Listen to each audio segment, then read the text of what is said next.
There are still places to go, people to see, and adventures ahead. Azure Well creates vitamins and supplements focused on purity, potency, and consistency for people who want to make the most of every season of life. Every formula is lab tested and designed for everyday wellness. If quality matters to you, compare what's in your cabinet to Azure Well. Visit AzureLivingWell.com. That's AZURE livingwell.com. These products have not been evaluated by the FDA and are not intended to diagnose, treat, cure, or prevent any disease. Coming up on this episode of DL Weekly, new safety messages appear at Tiana's Bayou adventure. Disneyland celebrates the happiest day in Anaheim. Groundbreaking has taken place on the Eastern Gateway project. We continue our conversation about our experience at the D23 Ultimate Fan Event and more. DL Weekly starts now.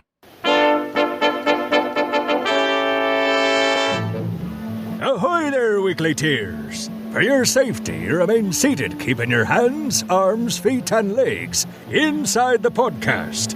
And watch your children. And no flash pictures. Prepare to make sail! Hello and welcome to this episode of DL Weekly for the week of August 26th, 2026. I'm Teresa Urban. And I'm Ryan Phelps. We'd like to thank everyone who supports the show, but we would like to give a special thanks to Tag B for becoming a new member, Andrea M, Sherry M, and Brandon S for continuing their support. If you'd like to help support the show and get ad-free versions of each episode, access to our supporter-only chat, and a bunch of other perks, head on over to dlweekly.net/support and become an official weekly tier. Now let's get to the news. Extra, extra, read all about it.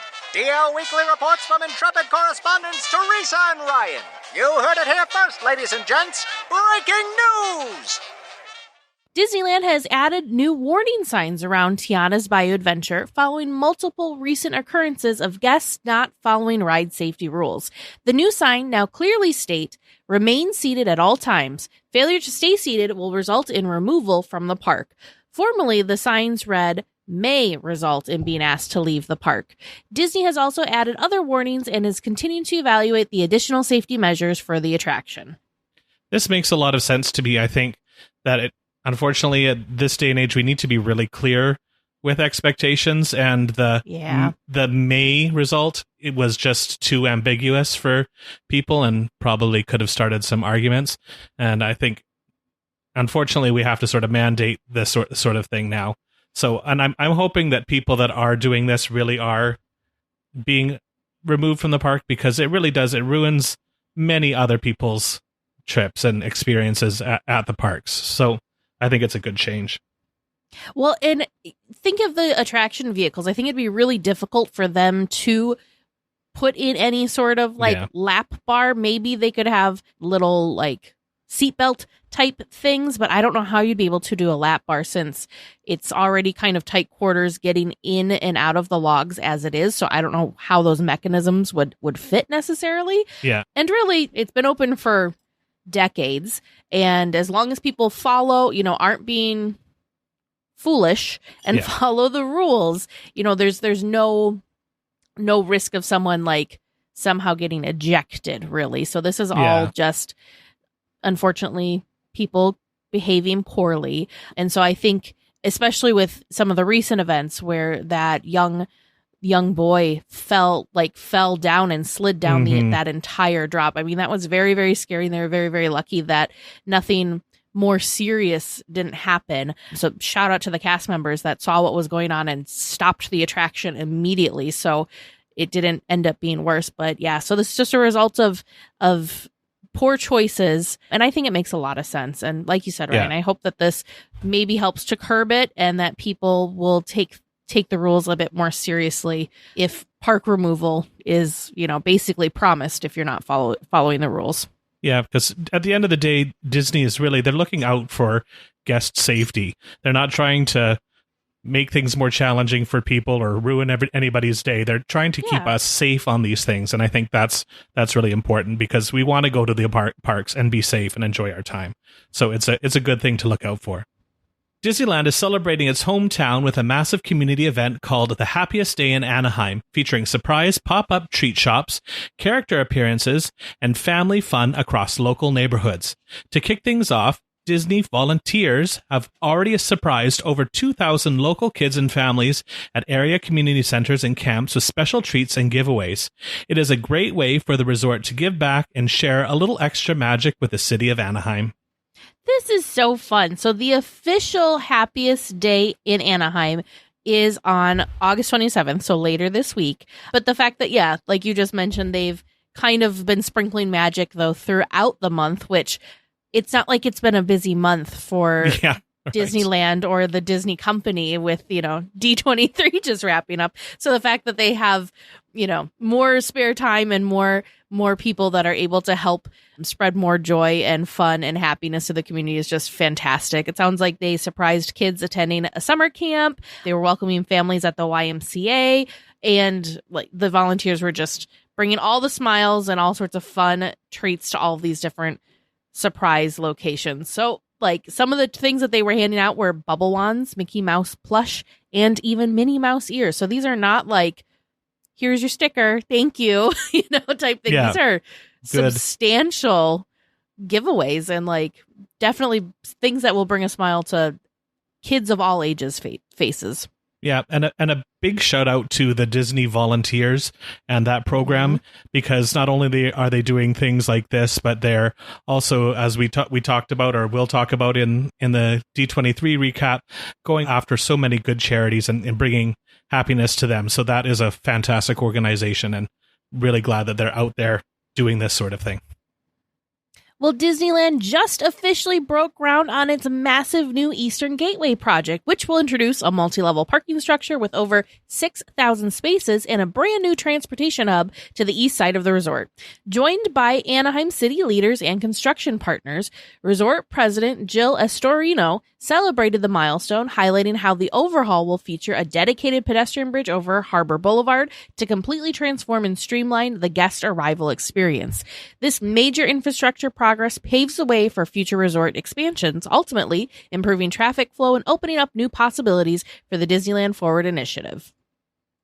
You know, this is so exciting, and I know it seems sort of weird to be excited about infrastructure, but I think this excites me the most because of what it means for what's to come next, because we've talked about all of these things that we know that are coming, like the new Tomorrowland expansion, potentially the Avatar attraction and land in that area, and none of that can happen until this project is completed. So I think this is the first step in some major changes and exciting things that are going to be coming to the Disneyland Resort. So I'm trying really hard to not look into anything, but I can't help but notice some things. So in this article that Laughing Place shared, there has been a slight update to the, what do I want to call this? The concept art. So I'm paying very close attention to what Tomorrowland looks like in this new concept art, because I wasn't paying attention to that before, because why would I? Well, we have now learned from the D23 Ultimate Fan Event that a new Tomorrowland, or a re-theming or a reimagining of Tomorrowland is in the works. And the only thing that you can distinctly point out in Tomorrowland is Space Mountain. Yeah. The rest of Tomorrowland is blobs of buildings, which I did not catch before, which you'd think, oh, well, you know, whatever. There's no, like they specifically have the Matterhorn on here, specifically have the castle. You can even specifically see buildings on Main Street. So interesting. We're going to note that there are just blobs of building apart from Space Mountain in Tomorrowland. The other thing that I noticed that I went back and flipped back and forth from concept art is the bridge. We had been told that this is a pedestrian bridge, and one of the original concept arts that I saw had it open, like that you could see in the bridge, and you could see the little like shadows of people walking across this bridge. This new concept that was shared with Laughing Place, we have the link, of course, in the show notes, has it like it's a two-sided thing and half of it's covered. Yeah. That's interesting. So I'm wondering, does that mean, or is there going to be some sort of like tram or people mover type system or in like that like covered space? Could be or like you can walk on the outside. Motivated walkway, like at an airport. Something. But it's interesting to me that half of it is now enclosed, and the other half of the walkway is not, because you can still see the little shadows of people on the far edge, but the closer edge to like the original Disneyland entrance is now enclosed and covered. So two things, maybe it's nothing, but two things that I noticed anyways. I think I'm very happy that Space Mountain is still in the picture as clear as it is, because I think that needs to stay.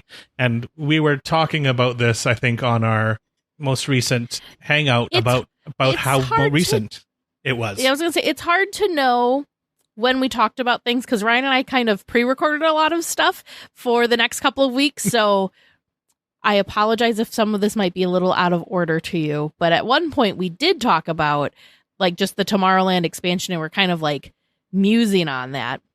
We have some new news about that, though, don't we, Ryan?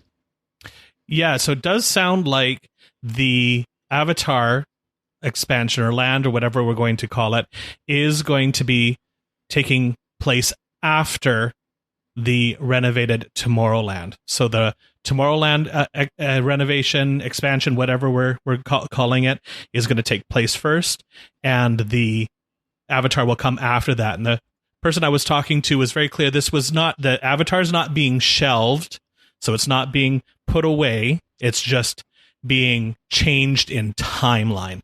So it is still coming to the park, just in a different order than what we originally expected. Well, and this comes from, well, I'll have to find where the original tweet was, but it was originally from Scott Gustin, who I need to contact this person. I am so curious. He has his finger on the pulse, and I'm so curious how he knows things so quickly. It's like magic, right? So, but anyway, so he had posted this, and he posted that Tomorrowland was going to happen before Avatar, and Ryan and I are like, that's wild. There was nothing. There was just the mention at the Honda Center about Tomorrowland. There was nothing in the Imagineering Pavilion about it, but on the flip side, Avatar there's a model that we got to see. There's a ride vehicle that they were showing off. So it felt like that process for that project was much further in the works than Tomorrowland was. So we're like, there's no way, like that can't be right. Well, apparently that is a thing, because we've seen from multiple places. Again, Scott was the first person that talked about it, but nothing, of course, official out of Disney. But there's been multiple reputable news sources that are also reporting on this. So I'm just wildly curious about this. And I don't know, I feel like Tomorrowland's going to end up being done in phases. I really can't imagine them closing the land to reimagine the land, but no, who knows? That's a big piece of the park that they'd have to close down. But stranger things have happened, so you never know. Well, like I said, who knows? When we were like talking about our predictions for D23, I kind of jokingly threw in that we'd get a Tomorrowland announcement, and now we do. So lo and behold, you just never know. You just never know. So we're super excited, because like Ryan said, yes, it's a parking structure and a transportation hub. Not as exciting as the newest like entertainment offering or a brand new attraction or land, but this is the first major piece of the Disneyland Forward project, because once this gets going and is wrapping up to completion, then they can start using other spaces instead. And I think that this will hopefully help with the congestion there on Harbor Boulevard, and make your first ride of the day, which is getting from the parking structure, getting, from the transportation hub to the resort itself, be a little bit more seamless, and I don't want to say relaxing, but just more enjoyable, I guess would be a good way of saying it. Yeah, because if you've ever tried to arrive in an Uber or leave in an Uber at high volume times, the current Uber lot can be a bit of a nightmare. So I think that a dedicated space that's bigger and more functional is just what everybody needs to come and go much more smoothly. Well, and it makes total sense, because that little space that they're using right now for rideshare pickup and drop off, that wasn't designed, no. that wasn't what that was intended for by any means. Just kind of stuffed it in there to make it work. So it's just kind of been getting by for a while. So it'll be really nice once there's when Disney has something that they've built specifically for that the flow is going to be much nicer. Yeah. I'm sure the drivers themselves are going to have a much easier time getting in and out. So then you, the rider, is going to have a much quicker, easier experience too. So all good things. All good things. There are still places to go, people to see, and adventures ahead. Azure Well creates vitamins and supplements focused on purity, potency, and consistency for people who want to make the most of every season of life. Every formula is lab tested and designed for everyday wellness. If quality matters to you, compare what's in your cabinet to Azure Well. Visit AzureLivingWell.com. That's AZURE livingwell.com. These products have not been evaluated by the FDA and are not intended to diagnose, treat, cure, or prevent any disease. We have to get the snacks for Teresa and Ryan and producer Vern. Oh, and Cinderella. Time for SnackChat. Well, this week for SnackChat, we're having a look at the foodie guide for Halloween time at the Disneyland Resort. And as always, there is a lot of fantastic things in here. Teresa, was there anything that was your number one kind of treat or snack or drink that you thought would be the number one for you to try? Okay, so this is nerdy. If you haven't looked at it yet, we have the link in the show notes, of course. I am loving the new layout of the foodie guide because they have so many photos of items, and they had photos of items before, of course, but they're paired up with exactly what the things are. So no more kind of guessing. I think this might be the spicy chicken, no more guessing like what photo is with which description. So I really, really enjoy that. I was struggling when we were at the parks because they had preloaded a lot of these Halloween items into the app. And so I'd get all excited because I'd read one of them and then I'd be like, oh, it's not available until August 18th. So the things, of course, catching my eye mainly were different cold brews because the cold brew scene was lacking when we were there a couple weeks ago. But holy buckets, are there all sorts of cold brews that are coming. Well, they're already there. There's all sorts of cold brews that are here for the Halloween season. The one that caught my eye the most, though, is over at Rancho. It's called an iced chocolate cafe, and it's a blend of hot chocolate, espresso, cream, and coconut served over ice.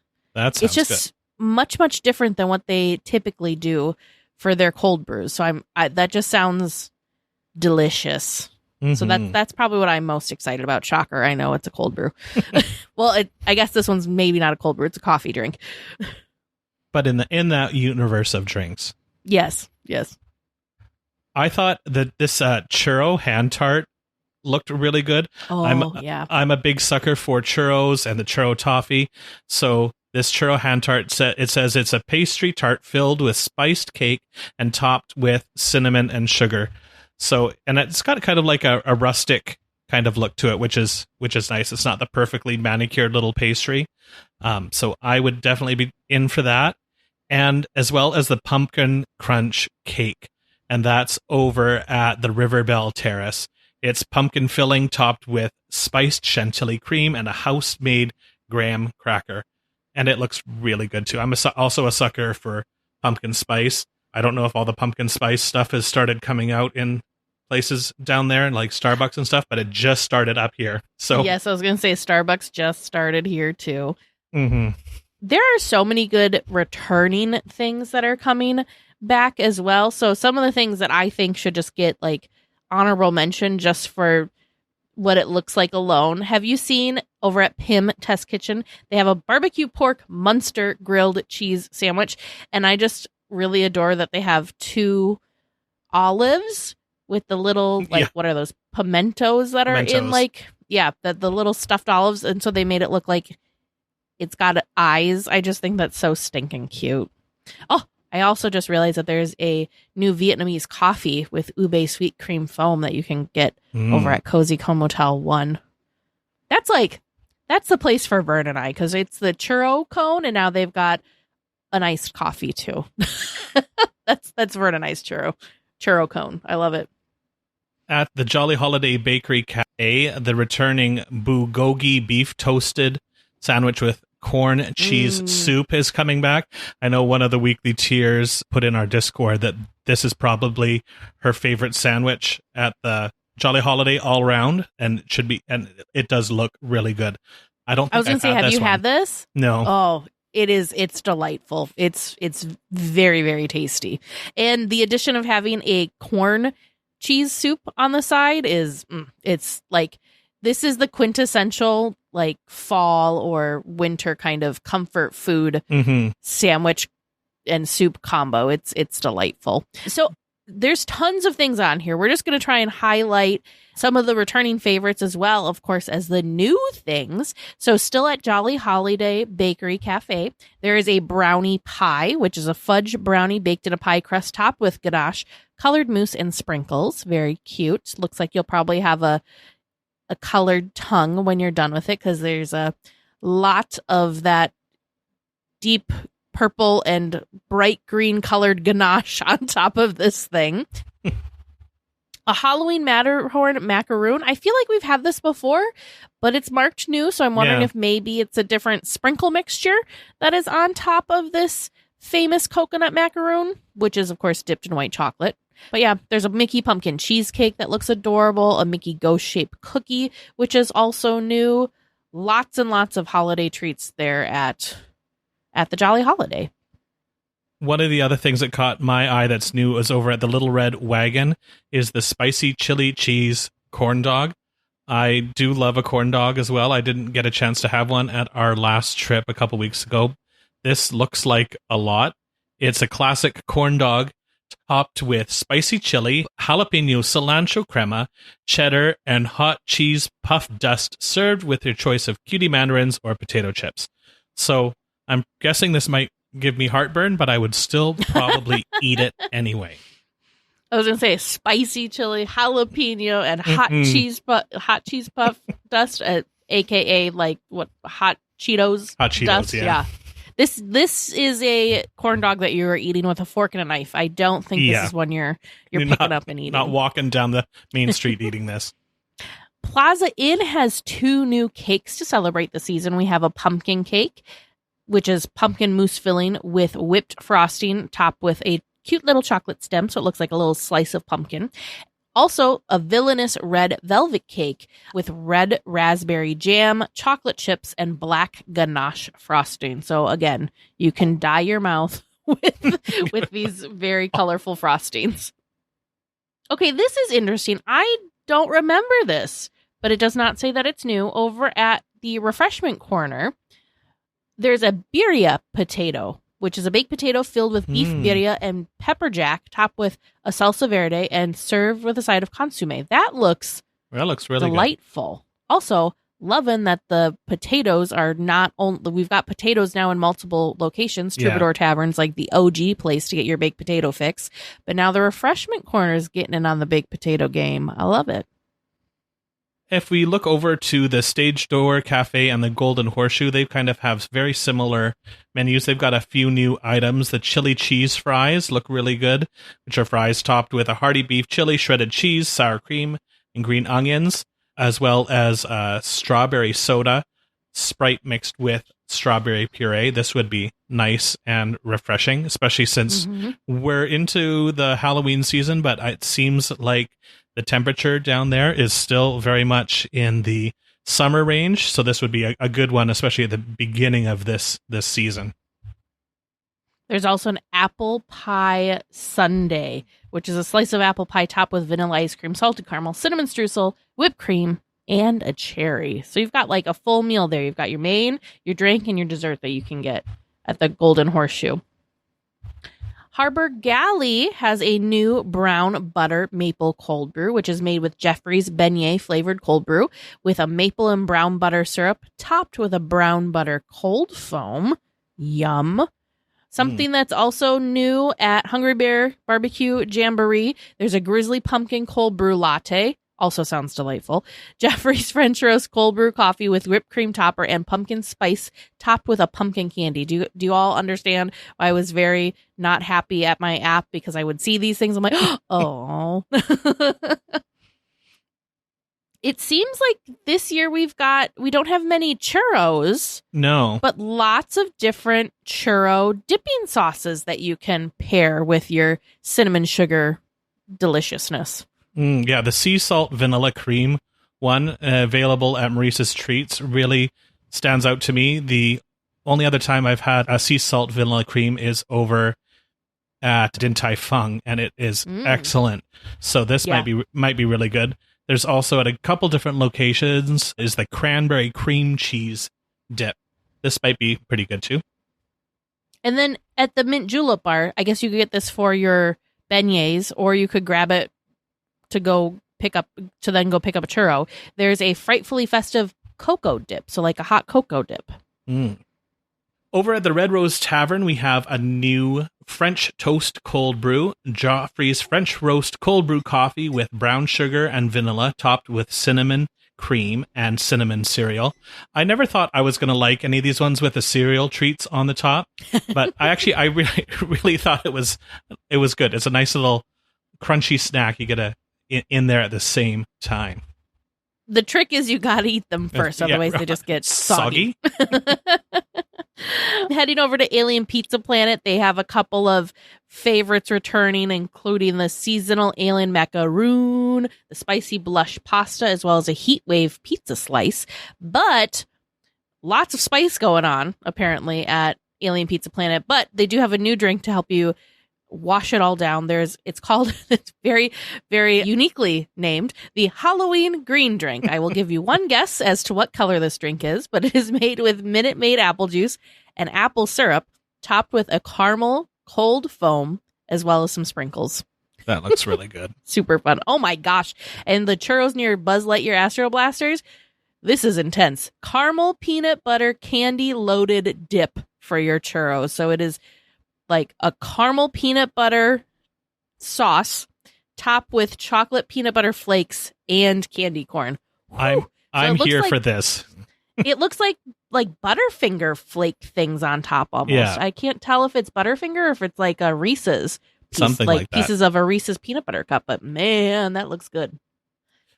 Over at the Galactic Grill, we have a pumpkin cream sweet tea, which is sweet tea with pumpkin cream foam topping.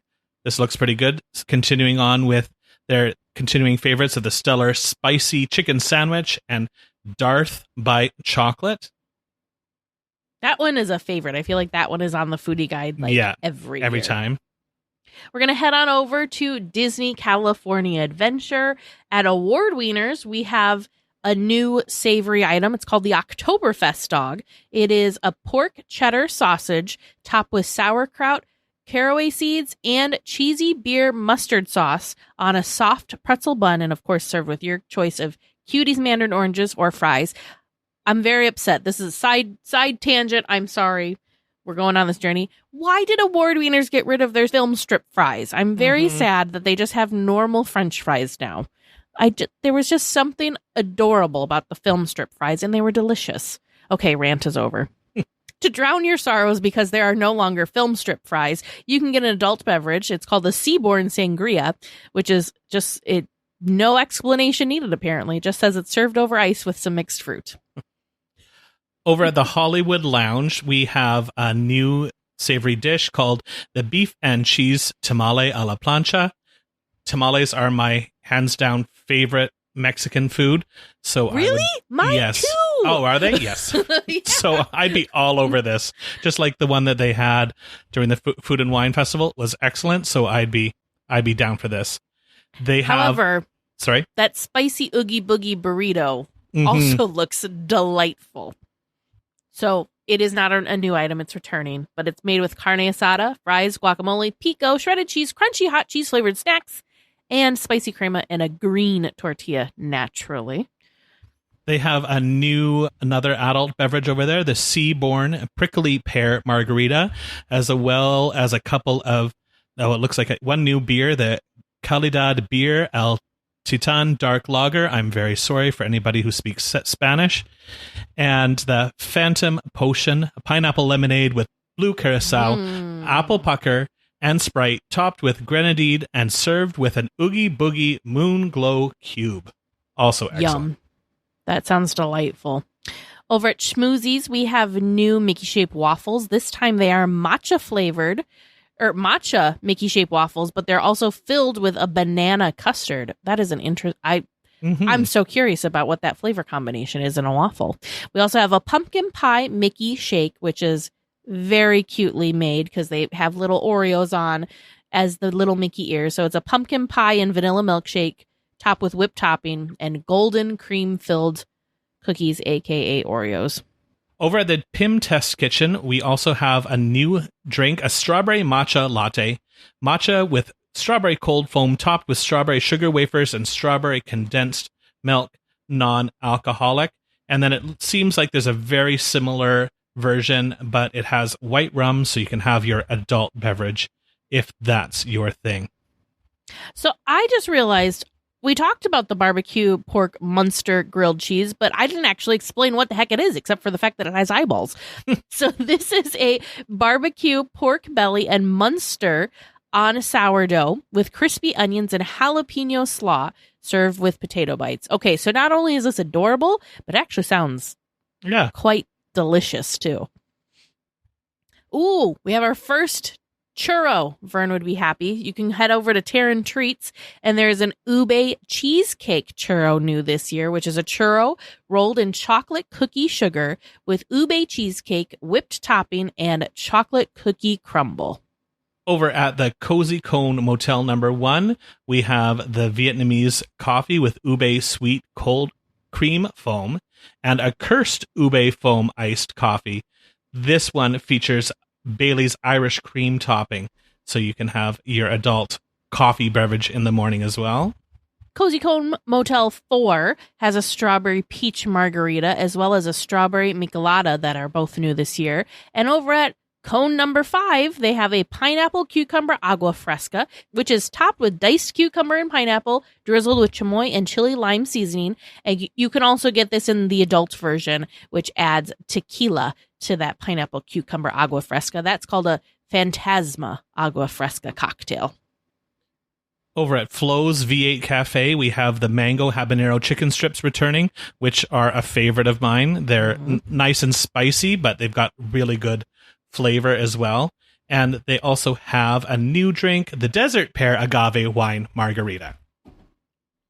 I would get this just because I'm such a fan of the Pear of Dice, Ramon's Pear of Dice soda drink that's over at the Cones. So good.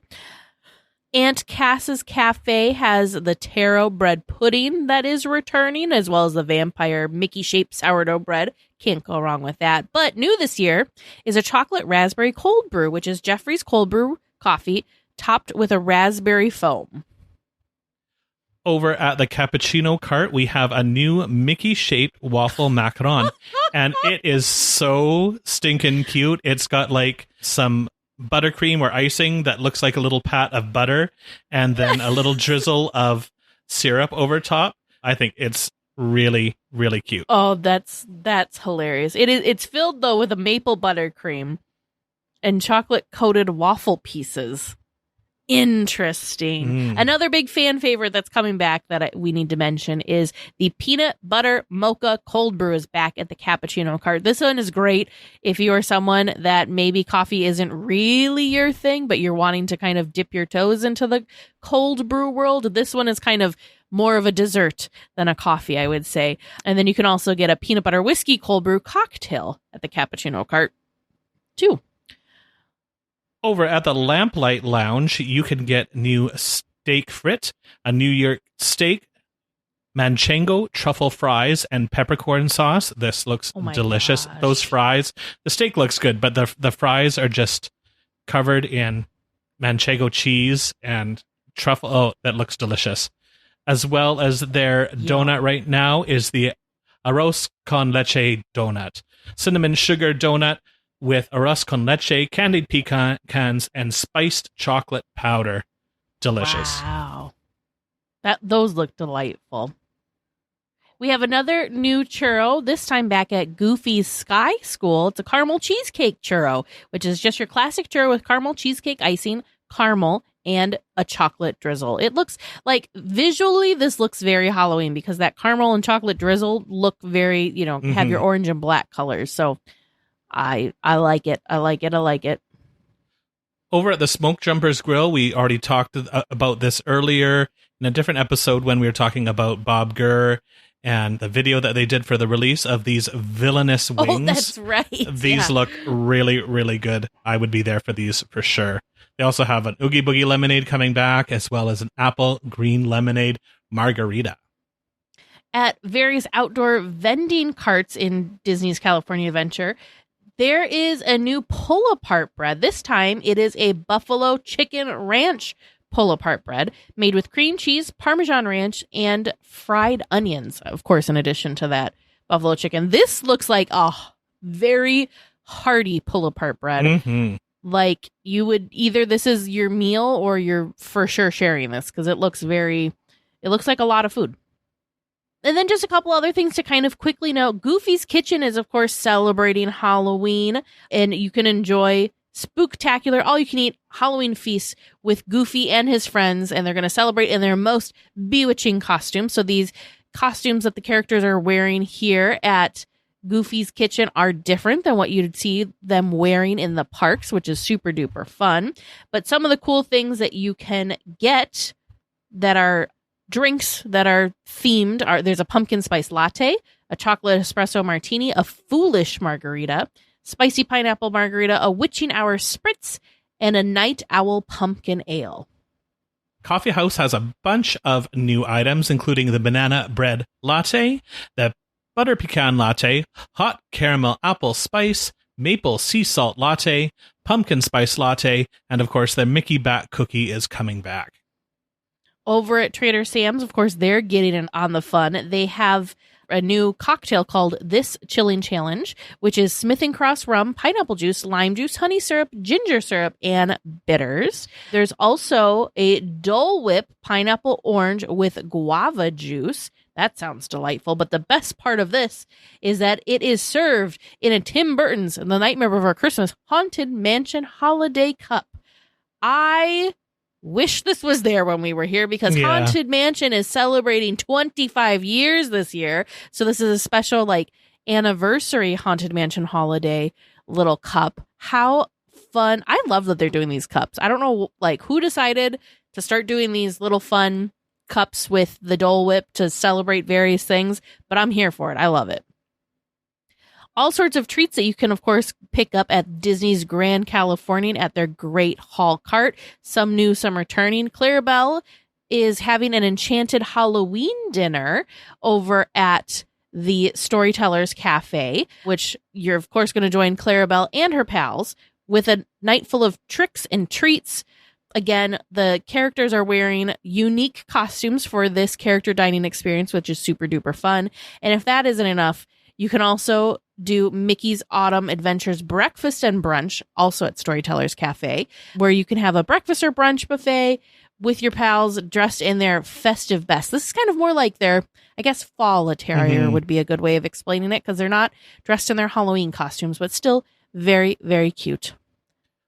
Over at the Pixar Place Hotel, there's a bunch of new things. We've got some caramel apple overnight oats, tiramisu latte, a Nutella Linzer cookie, a dulce de leche Linzer cookie, and a pumpkin spice latte. These all look delicious. These caramel apple oats I'd be really interested in as well. That's a good way to start off your park day when you're heading through the hotel into the parks. And if that's not enough, Downtown Disney is getting on the spooktacular fun train as well. We're not even going to go through all of these, but holy buckets. There's so much. So many drinks, so many coffees, so many desserts, so many savory treats. You will not be going hungry if you're trying to even if you only ate themed goodies while you were there. You would not be left wanting for more, because my goodness gracious. I seriously can't get over how this. I don't know if there is actually more, or if it just feels like there's more because of the new layout of the foodie guide with all of these photos, but lots of delicious, it feels like there's things. A lot more than previous years. And of course, we've got all sorts of treats that you can pick up at either the Candy Palace and Candy Kitchen, Pooh's Corner Trolley Treats, Bing Bong Sweet Stuff, and Disney's Wonderful Worlds of Sweets that are themed to the spooky season. We have, oh my gosh, There's a Magic Key Ursula straw clip. So cute. That they've introduced this year. Very, very cute. Oh, that's okay. And here's the Oogie Boogie Moon glow cube. It's green, spherical, and you can just get the shadow of Oogie Boogie through the green. And very cute. That's creepy. I like it. We have a Pain and Panic straw clip that's new this year. We've got a Vampire Mickey popcorn bucket coming back. We've got Tim Burton's The Nightmare Before Christmas Jack Skellington gravestone bucket and Nightmare Before Christmas Mayor Sipper. Oh my gosh, there's a Hades glow cube that is new this year, as well as a Huey, Dewey, and Louie bottle topper that's new. Oh my gosh, we didn't even get to this. There's specific things for Oogie Boogie Bash as well. My goodness gracious. I might have to get some weekly tier that can pick up this Huey, Dewey, Louie bottle topper for me because he's so cute. And I love the short that their costumes come from. It's there. So it's so cute. So I'm going to go for that. Super, super cute. Oh, we also have a new popcorn bucket, which is only available to guests attending the Oogie Boogie Bash, but it's the Headless Horseman version of a popcorn bucket, which is so good. Okay.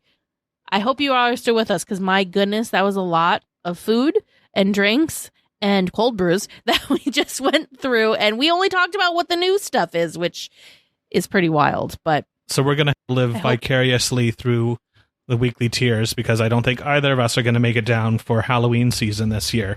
So if you try any of these, you've got to let us know what your favorites are. Well, in episodes 222 and 338, we spoke with Debbie and Steve with Designer Park Company about their rope drop, park view, and single rider bags, plus more that we use and love. I recently I've been a big fan of the single rider bag. That is my go-to park bag. Ryan even can now confirm because he saw me rocking it in the parks. But I also really, really love their crystal mini ears that they came out with. They are just absolutely gorgeous. But if you have been wanting to get one of these park goer bags or beautiful sets of ears for yourself, you can use our promo code DLWeekly to get 10% off your purchase at designerparkco.com. Your attention, please. DL Weekly Trivia is now leaving for a Grand Circle tour of the Magic Kingdom, with stops at New Orleans Square, Mickey's Toontown, and Tomorrowland. All weekly tiers for... Welcome to Trivia Land, where we are going to have some listener-submitted questions, including one that snuck by me from a listener, Ryan P. Who could that be? Now a co-host, Ryan P. So, but as far as I can tell, this is the last time that he's sneaking through here like this, so we'll see if he knows the answers to his own question. Uh-oh. Teresa, Ryan, how are we feeling tonight? Do we have some great knowledge in our heads? Are we ready to go? Ready to do our best. We can try. Yeah. That is all we can ask of you, right? All righty. Well, your first listener submitted question, this one being from listener Andy M. In the Pirates of the Caribbean scene with the singing trio and the donkey, specifically the singers that have the donkey with them, because there are multiple singers, what instruments are being played by two of the pirates? There's what do you call that thing? Like it's that's not a concertina. Yeah, I was going to say it's not an accordion. A concertina. Good thing we have a music person here. And then isn't the other guitar. one like a guitar? Yeah. Yeah. Okay, a concertina and a guitar. Final answers. Mm-hmm. Yep. Excellent.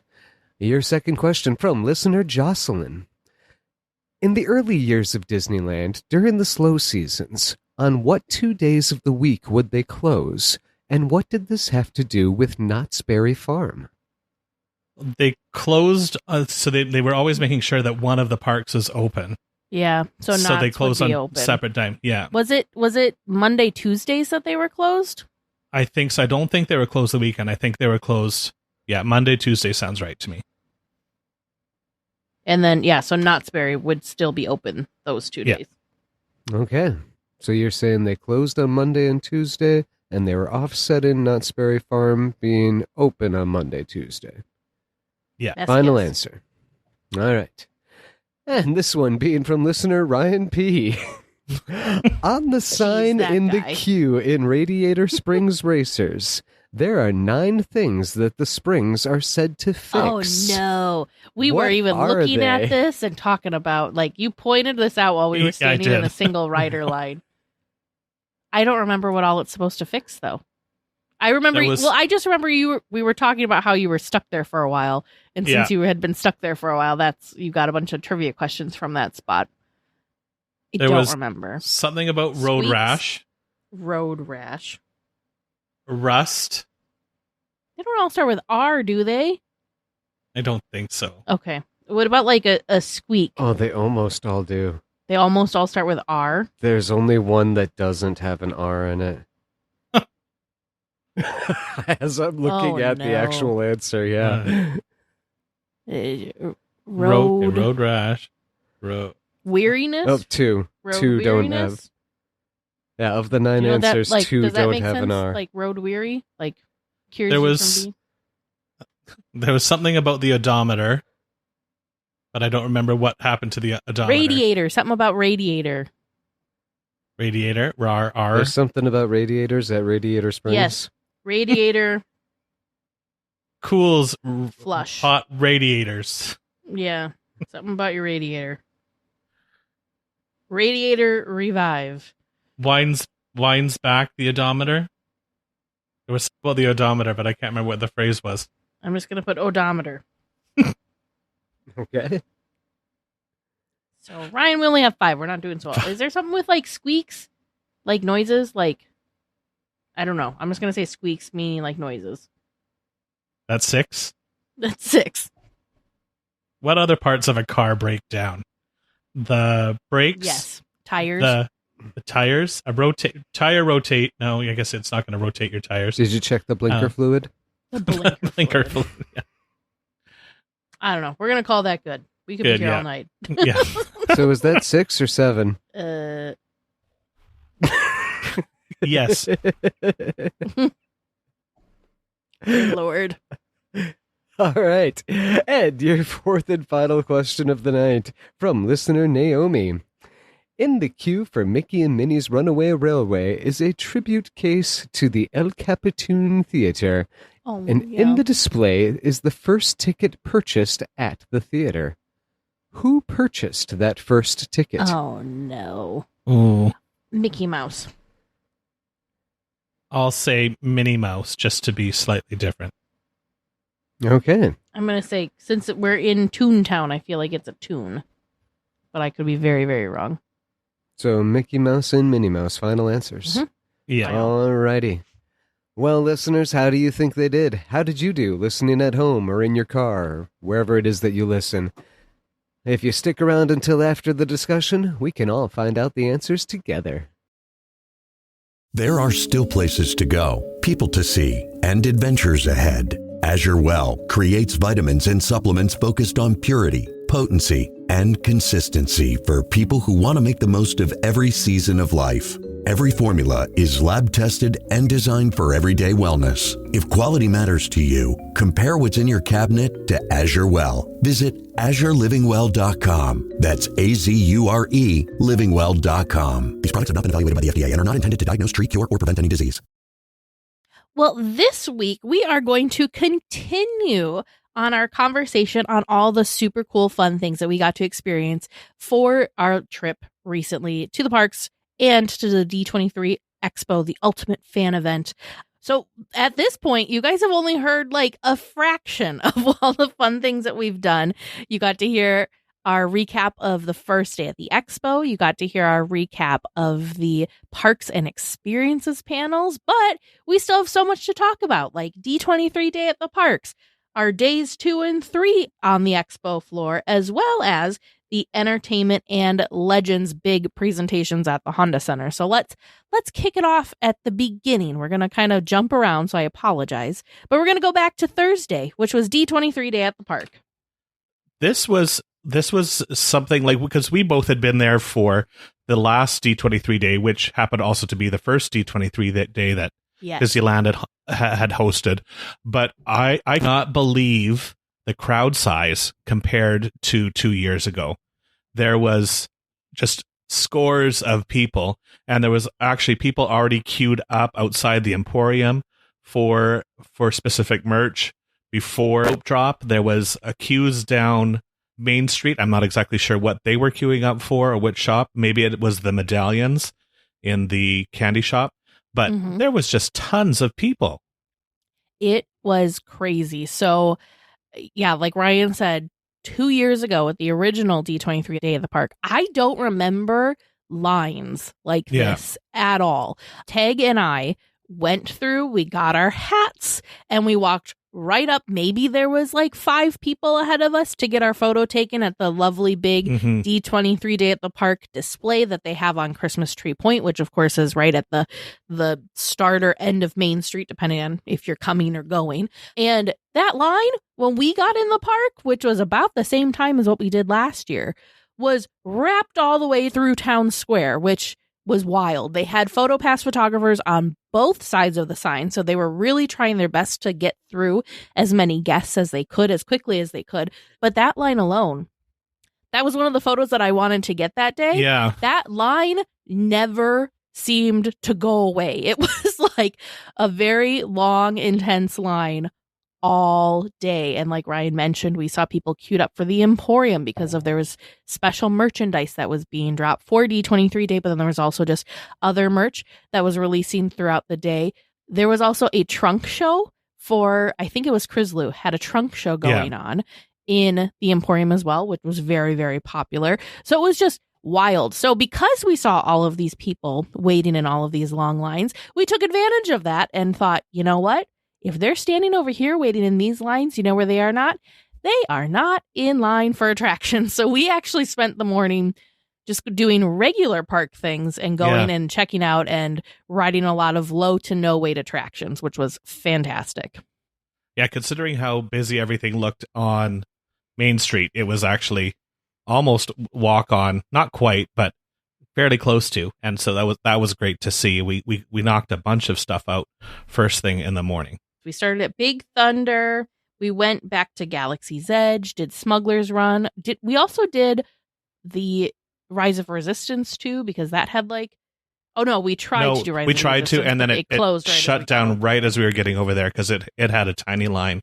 Yeah. And then we headed back down the trail there towards, I think we did Winnie the Pooh. Winnie the Pooh, yeah. We did not want to get wet, so we skipped Tiana's. We then headed over and did Pirates. So yeah, we got a lot done, and that was all. I'm pulling up my phone. That was all within the first hour. Like, I have a picture on Pirates during that first hour, so we were able to get quite a lot done, which was fantastic. And then we just kind of did some people watching, because then the crowds were getting out of the lines and into the attraction queues. So we went and got some breakfast over at Maurice's Treats. I really enjoy. They have a tiramisu nitro cold brew there right now, which is that was delicious. So good.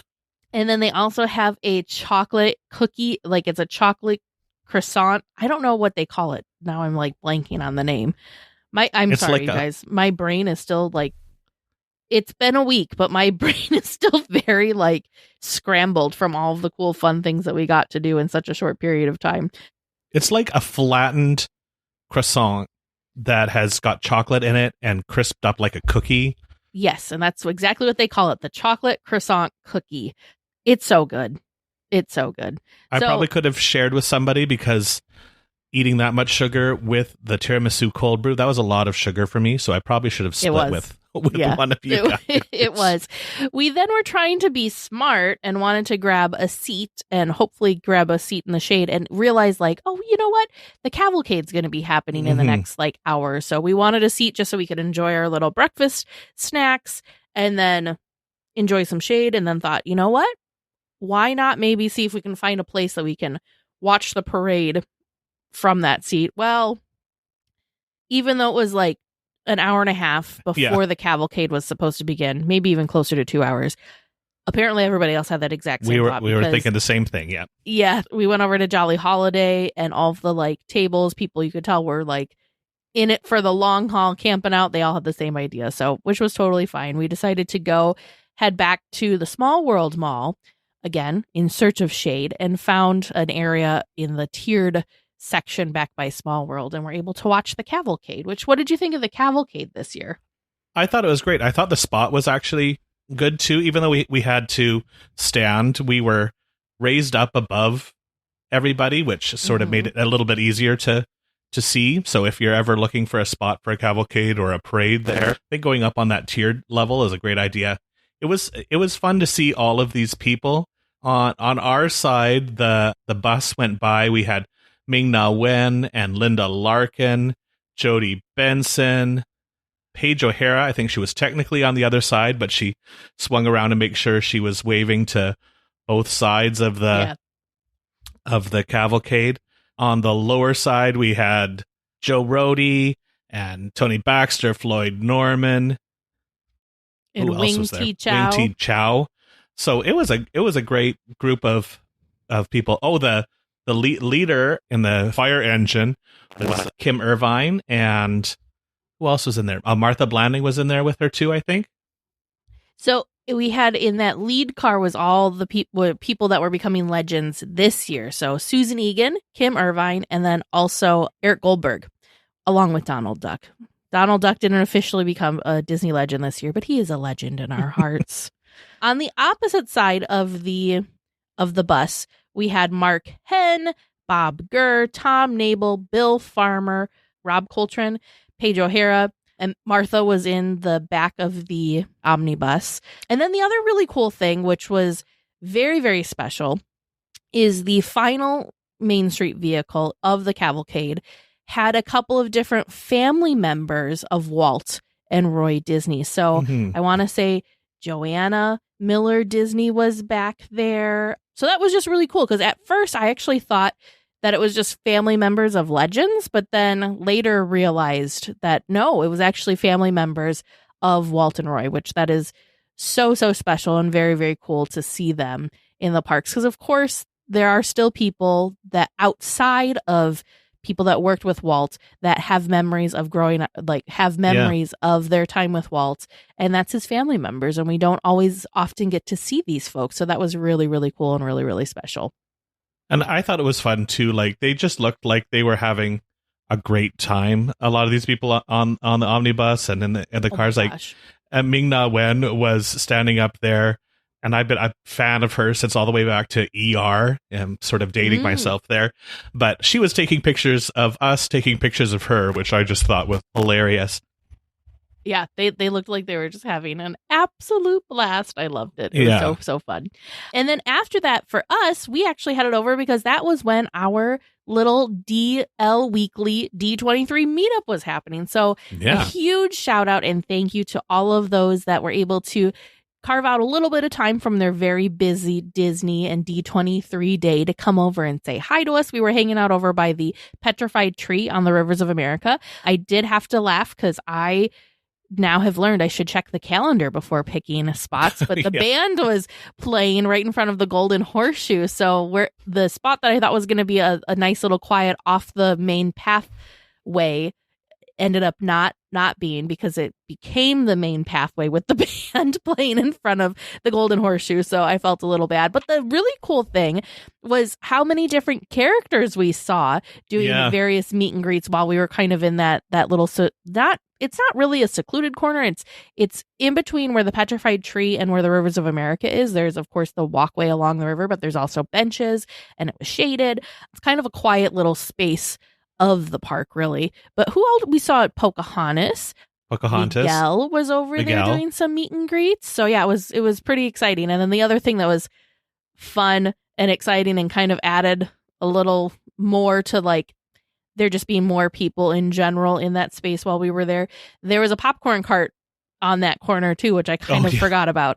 So we also had the popcorn craze for the Hatbox Ghost popcorn bucket that, of course, released on D23 day. And those lines were just crazy in the morning. Yeah. And then they did die off midday. Yeah, it seemed reasonable. Yeah. When so we like were there. during the meetup, after the meetup, we could have walked probably just like practically walked up to the popcorn cart to get a bucket because the demand really kind of leveled out. I did not hear that those sold out at all during that day, which was wildly impressive considering how many people we saw waiting in those lines. You could also get them via mobile order. So I can't even wrap my head around how many of those buckets they probably sold that day. Oh, yeah. And of course, it was my first meetup with Weekly Tiers since becoming co-host. And actually, I hadn't had the opportunity to join many meetups just because of timing in my park. So I always hear you and Tag talked about how you have the best listeners, and it was so fantastic to see how that was, because everybody was so friendly and welcoming. And as a new person stepping into this role, it was great to hear from people and talk to these people that are listening every week. So thank you so much for being so welcoming and happy to be there. It was fantastic. So huge shout out to everyone that was able to come by and say hello. Even if it was just briefly, we still really appreciate you taking the time. I need to get better, because something after every meetup that I realize, I'm like, I need to not only say the meetup is at this place at this time, but I should also say, and we're having a group picture at this other time, because I always forget to do a group picture. Thankfully, some of the other Weekly Tiers did snap photos of a couple of our smaller little pods of groups, so that was fantastic. So yeah, I need to get more organized and better, but it was still fun. We've done so many of these meetups, and every time I'm just always blown away by how many people come over and say hi, especially during super duper busy times like this, because there are so many cool, fun, and exciting things to do and see in the parks, and there's just so much excitement that it's just hard and feels impossible to be able to go and do all the things. Ryan and I didn't even get to do all of the things that were available at D23 Day. I realized after the fact, we report on this, and I had forgotten that Merlin was there for D23 Day. They had special meet and greets, and one of them was Merlin in Fantasyland. And I would have, I needed that to happen, but I completely had forgotten that was even an option. So there's just so many cool things. So it means so much when everyone takes some time to come say hi and see us. And even if you weren't able to come to the meetup and you saw us throughout the weekend and stopped us and said hi, thank you so much for that, because again, there's a bazillion things going on during the D23 Ultimate Fan Event, and so many different places that you could be like running to or having your attention drawn to, because it's just so many things. It's overwhelming, really. So it just means so much when you guys take some of that very precious time and share it with us. Speaking of so many things to do, after that, we went and had dinner at Cafe Orleans. I was feeling pretty wiped from, I think it was the heat. And so I actually decided to take a break back at the hotel. I thought I was going to be done for the night, because it was around like 5-6 o'clock that I decided I needed to to not anymore and just kind of like take care of myself before we spent 3 days at the Ultimate Fan Event. Yeah. And then I text Ryan probably like an hour after I left the park. So it took like 20 minutes to leave the middle of the park to get all the way back to the hotel into the room, and I sat there for a little bit, and then I felt like 100% perfect again. So I was like, hey Ryan, I think I'm gonna come back. And I probably should have just gone and like watched the Lincoln or Walt show 1 or 2 times, and probably would have been get some like air conditioning. Totally like take some time, just like let my brain relax, let my body relax, let my body cool down. And I was totally fine. So I came back to the park, and then we didn't close it out, but stayed later. We stayed until what, like 9? Because again, we knew that we had very, very busy like 3 days ahead of us that were going to be jam packed full, and we wanted to make sure that we were fresh and ready to go for those. Yeah. When you went back to the park, I ended up heading back to Galaxy's Edge because I wanted to see if the Ewoks line was a bit better. Oh, yes. It was not. It was not. Yes, so the Ewok line was not any better than it was in the morning. So I bypassed that, and I headed for the single rider line on Smuggler's Run, because we had done it that morning, and we had gotten... What ending had we gotten that morning? We got Endor. Yeah, I think we ended up doing it. Oh, no, I did it twice, but only once with you. The other time I did with my mom and my aunt. I think we got Endor. We got Endor one time, and we got... I don't remember what the other one was. We did not. Oh, Endor, and I think we got Cloud City. Cloud City. Mm-hmm. So I went and I ended up riding it 3 times back to back because there was 0 people in the single rider line. So I was trying to get the other 2 because you and I had done Endor. I got Bespin or Cloud City. The first time I rode, I'm like, okay, I'm going to go and I'm going to get, was it Coruscant is the other That's my favorite option, Coruscant, and that's what you had said. So I was like, I am going to go get this. So I rode it 3 times altogether, and I ended up with Bespin all 3 times. And I just about jumped in the single rider line for a 4th time, but I'm like, okay, nope, I'm gonna move on and see what else I could do. So I went for a wander, and I always need to have a Mickey premium bar, so I went and got that, and that's about the time that you had texted me, and we met before we met back up to kind of close out our evening. Some other really cool, fun things that were happening at D23 Day that we did not get over to see or take a part of, it were actually happening in downtown Disney. They had this giant parade balloon for Sorcerer Mickey. I believe that this balloon will be in the Macy's Thanksgiving Day Parade later this year, and they kind of unveiled it. This is not something that you can normally see just like, well, ever, unless you go to the Macy's Thanksgiving Day Parade. Really, it's kind of the time to do that. And I am kicking myself. I wish we would have like thought to like carve time out to go over to see this. I didn't realize this was happening until the day. I don't even know if they really, I don't know. I don't know if they did, if it wasn't talked about much ahead of time, but to me, this was a little bit of a surprise. They gave out commemorative little patches to those that went over and saw the larger than life Sorcerer Mickey. Also in downtown Disney was a donut truck that was promoting Hulu that you could go get free donuts at. That was there actually all throughout the weekend. The large Sorcerer Mickey balloon was just there for Thursday. Different donuts every day that they were there too, I believe. Yeah. Oh, well, okay. According to Mice Chat, it was a surprise. The balloon being in downtown was not something that they had promoted ahead of time. It was a surprise according to Mice Chat. I feel a little bit better that we didn't somehow completely miss that in the chaos of all the other announcements that there were. So tons of fun things to do at D23 Day at Disneyland. Of course, there was special merch. The first however many guests in the morning all got special D23 Day at Disneyland ears. This year, though, they were it was the same design as 2 years ago. However, 2 years ago, you could either get black trim and ears, or you could get like a teal aqua trim and ears. This year was only that teal aqua trim and ears.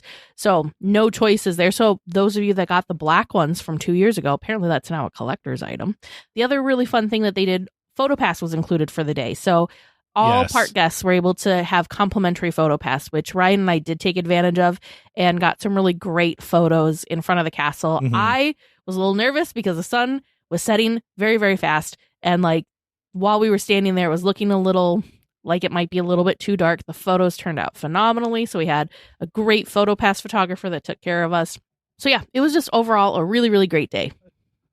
The other thing that happened that night that we didn't get to take part in was the Princess concert over in DCA. So they had released information about this before. Obviously, we talked about that in the previous episodes, and had a virtual queue that was released, I think, was at noon or 11 o'clock that day. So we were all ready, even though Teresa and I kind of had separated for some shopping, I think, at that time. And we were all ready to go for our virtual queue. And I think I hit, according to my phone, join like 7 seconds after the time, and it was gone instantly.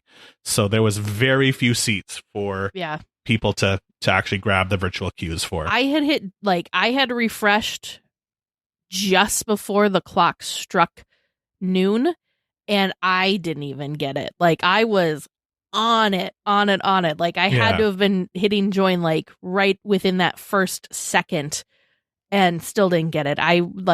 This was like wild. Like it's always difficult to get some of these virtual queues, especially when it's for something big like the Princess concert. But I've never experienced something like being that fast to be someone that's like there at exactly the right time and still not get it is just crazy.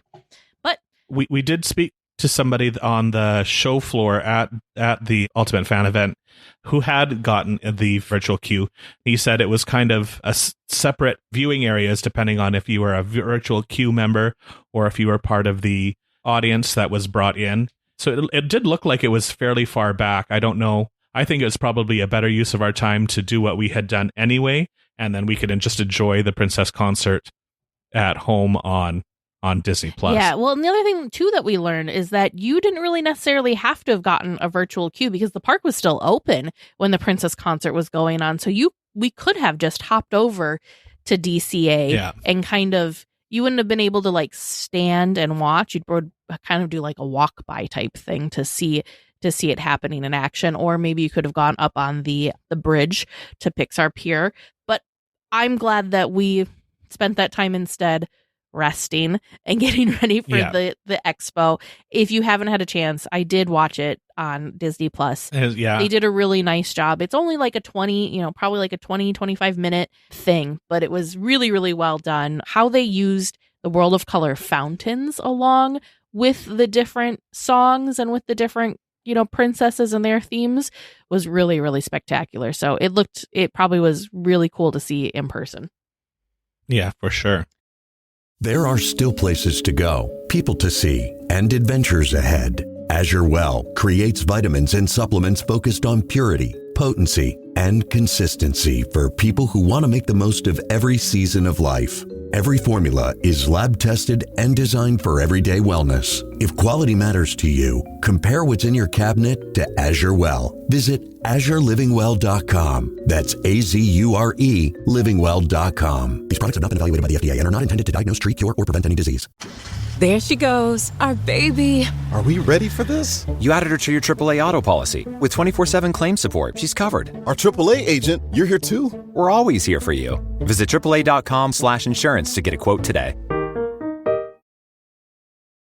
Well, moving on, we're going to give you a quick recap now of our second and third expo days and all the cool stuff that we got to do and see on the floor. So let's start off with day 2. Ryan, do you remember what all we did starting on day 2? So I think we started off, this was sort of new this year, and we had done the same thing on day 1. We got kind of put into a holding room in another ballroom or a basement or whatever you want to call it, and waited. And getting in on the second day was a lot more reasonable than on the first day, I'd say. So then I think we headed over to the Imagineering Pavilion right away, and we got some photos of some of the stuff that we had already talked about, but we were able to get a little bit closer. And then I think I had a virtual queue for us to get into the Mickey's of Glendale, which is the Imagineering store. So that was a lot of fun. I think, unfortunately, Teresa, well, not unfortunately, because Teresa decisions were made. But it was still, I think it's still a good decision for you. Yeah. You stepped out so that you could. Yeah, so I stepped out because one of the things that I was really looking forward to, and specifically because it's Pixar's 40th anniversary this year, was they had just at one point throughout the whole weekend, you could wait in line over at Talent Central and meet Pete Docter. I've not met Pete before, so I was really excited to meet him and to meet him on a 40th anniversary year where he was also signing and giving away special 40th anniversary of Pixar prints. So I went over there and waited. I made a bunch of friends in line that were also very hopeful to do the same thing. I was joking with them, and we were all, of course, like passing time, so chit-chatting with each other. So I let them all know of my Eric Goldberg experience and how we were like only halfway into the second waiting line of people waiting for Eric, and I still didn't get the thing. So I was joking. I'm like, because I was a little bit further back in the second line for this one, and I got there earlier than what we did for Eric Goldberg. So I was joking with people around me. I was like, okay, if this doesn't work out this time, I'm not doing Talent Central again, because it is quite a time commitment to do these, because the talent's only there for 60 minutes. So it all depends on how quickly they can get through and how generous the talent is with their time, which I totally understand. It's a very difficult place to kind of be in, even if the talent only spends 1 minute with each person that comes through that line. That's only 60 people. And there's definitely more than 60 people that are lined up waiting in the standby line. Plus, there was people that were able to secure reservations ahead of time. So you had that line too. So this time, though, I was very, very fortunate. I did get through. I did get to meet Pete Docter with 15 minutes to spare. So Pete was being pretty efficient with his time, which I don't like. To me, I don't think that's rude. I think in these kind of situations, that's kind of how you have to do it, because you want to try and have a quick hello to as many people as you can. So I was just super duper excited. I got the signed print. I got my photo taken with Pete. I was able to say, have a brief little conversation with him as we shook hands and as he was signing the print. So it was super duper fun. So I picked Pete Docter over shopping at the Imagineering store, which my heart was very, very happy about that. And I'm sure my bank account was also quite happy, because I had not remembered what things we had gotten sneak peeks of that were in the Mickey's of Glendale store until after the weekend. And I was looking at stuff. I was like, oh no, that's right. They had this. I love Sorcerer Mickey. That's probably one of my favorite Mickey versions. And that's what the Imagineering theme was for their line of stuff this year, was Sorcerer Mickey. So I would have definitely done some damage if I was left in the Mickey's of Glendale store. So again, better for my bank account, also better for my just like space in my luggage and space in my home. Yeah, I got Kevin on FaceTime while I was in the Mickey's of Glendale store, which he helped spend a bit more money because there was stuff that he saw that he wanted, but also helped make me think about some of my purchases a little bit more. I got him a nice baseball cap with the Horizons logo, and we got a magnet. We've got our garage door is where we collect magnets from all of our travels. So anytime we go anywhere, we get a magnet to put on our garage door. So we got one for that. I got him the Mickey Lounge Fly with that Sorcerer's Apprentice that Teresa was talking about. Mm-hmm. I got a rugby type shirt, and what we had talked about before when we were doing the preview of the merch with the fuzzy letters on the front, which I really liked. So I did put a bit of a dent in my bank account coming out of that store, but I was quite happy with my purchases there. And then while Teresa was doing her thing with Pete Docter, I kind of wandered the show floor. I sort of focused on having a look at some of the Star Wars stuff because I'm a big fan of Ahsoka, and they had a lot of the costumes from Ahsoka out on display. So I got some time to have a look at some of those things and some of the models of the Loth Cats and things like that. And then I went and watched part of a panel on I'm forgetting the name of the stage. The one that's right in the middle of the show floor where you can just pop in. The spotlight stage. The spotlight stage where they had some of the stars and the producer from Percy Jackson and the Olympians.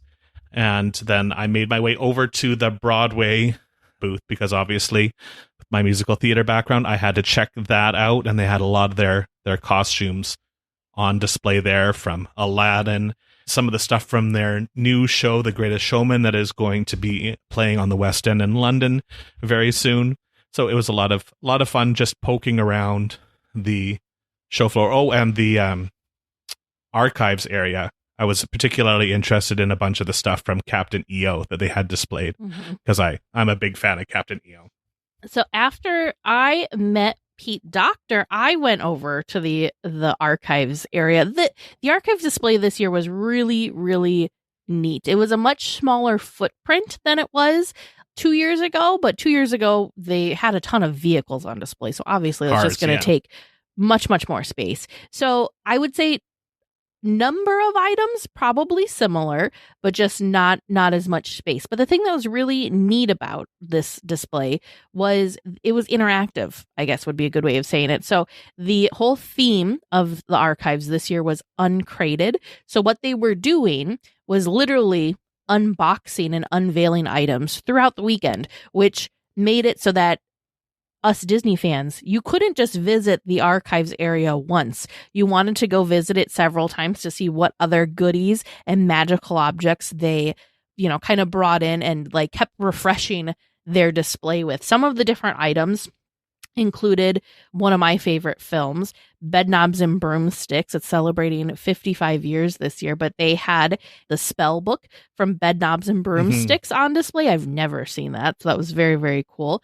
They also had different magical items like various wands from different live action films. Like they had wands from the Willow TV show, the wand from the Cinderella movie, Wizards Beyond Waverly Place, Wizards of Waverly Place, wands galore. We had from Star Tours in Disneyland, we had one of the original Rex robots. And of course, he was the lovable little pilot, I guess, from the attraction that would kind of get you into trouble. I saw different pieces from Flubber, which was very, very cool. Like Ryan mentioned, Captain EO props. They also had a display from The Devil Wears Prada, and it was like a runway desk and display. You had Andy's blue sweater that she had like spilled on herself. You could even still see the spill. There's various costumes from Hannah Montana, more costumes from The Devil Wears Prada. There was more things from the live action 101 Dalmatians with Glenn Close, and an entire wall of Muppets things. And I was there for the Muppet stuff. It was so fun, so exciting. There was a Jim Henson used Kermit the Frog. Kermit's banjo from the Muppet movie was there and on display. All just tons of very cool, very, very fun things. After leaving the archives area, I don't even know if I had a place that I was going to in mind or if I was just letting those D23 winds take me, but I came around a corner and stopped dead in my tracks because none other than Kim Irvine was like 20 feet in front of me. And she was there talking with a young fan, which was absolutely adorable. So I patiently waited my time and I got to meet Kim Irvine, and she was just so kind and so gracious. We got to talk about Disneyland.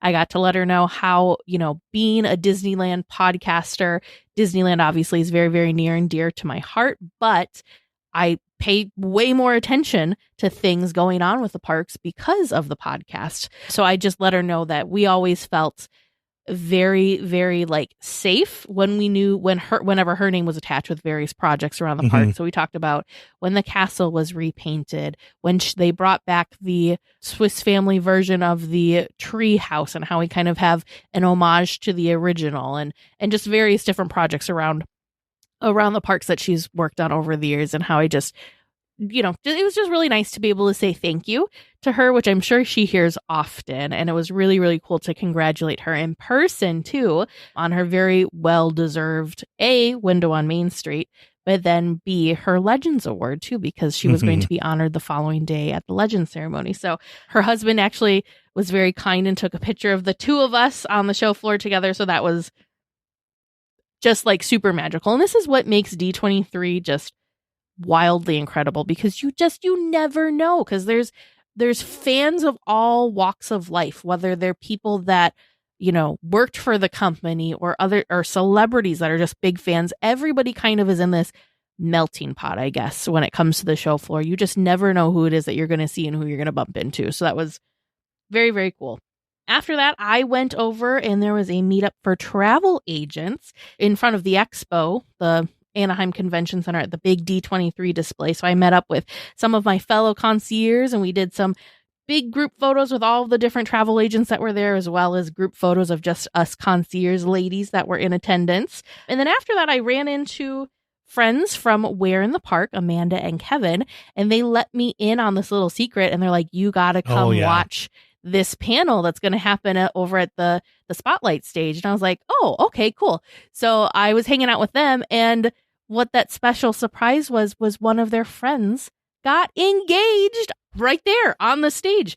It was so cool. They had this, they worked with D23 for sure, maybe even Disney's Fairy Tale Weddings, and kind of orchestrated this really beautiful proposal. And it happened right on stage. They got picked and selected for, air quotes, trivia. And the trivia, the question was, will you marry me? So it was really cool. Susan Egan was there. Ashley Eckstein was there on stage with them. So they got a very wonderful Disney fan heart proposal that was, very unique, very special. She seemed so genuinely surprised and just like amazed that he was able to pull the whole thing off, which it was really, really cool, really special.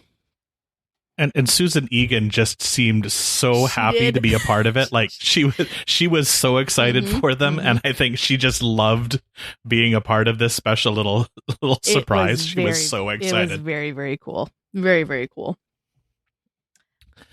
After that, we headed over to the Pandora Pavilion on the show floor, which is sort of like a walkthrough activity, and you got a little 3D movie in the middle of it with some scenes from all three of the 4D, films. Ryan. They squirted water at us. Right, there was water. That's right.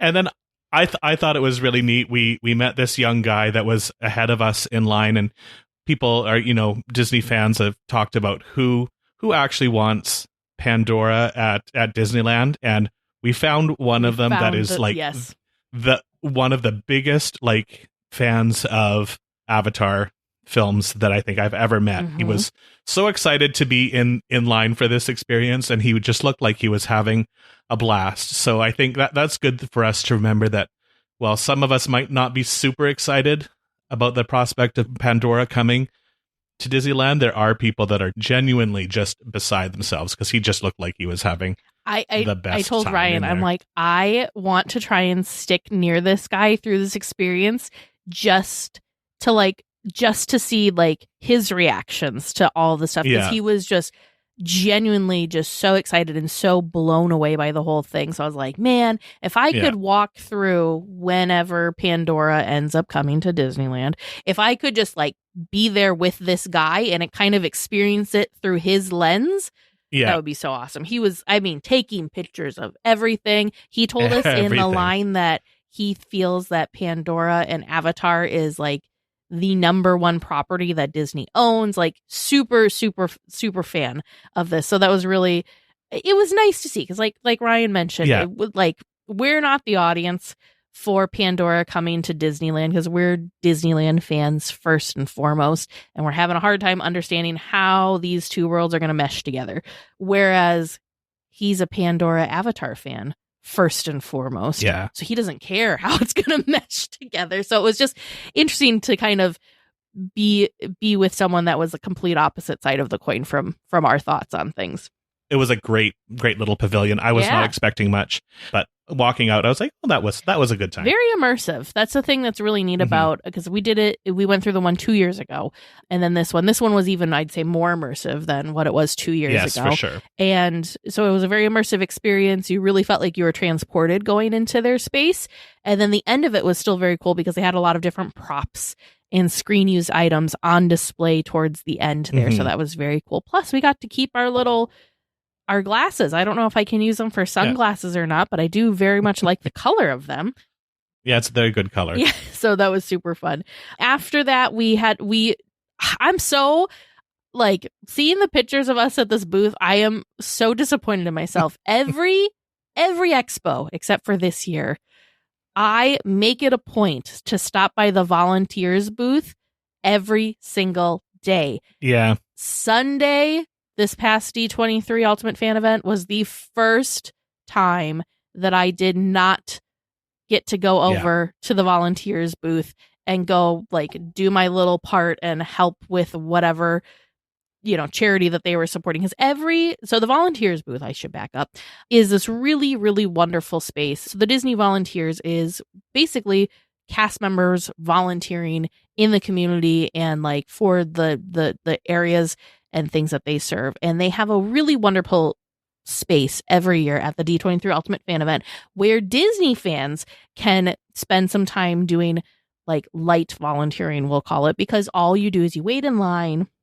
to then go through and put together different care packages for various things. I want to say it'll be the children's Miracle Network, or like we did one that was something with like military families. There's ones that are like for different hospitals, various different really good causes.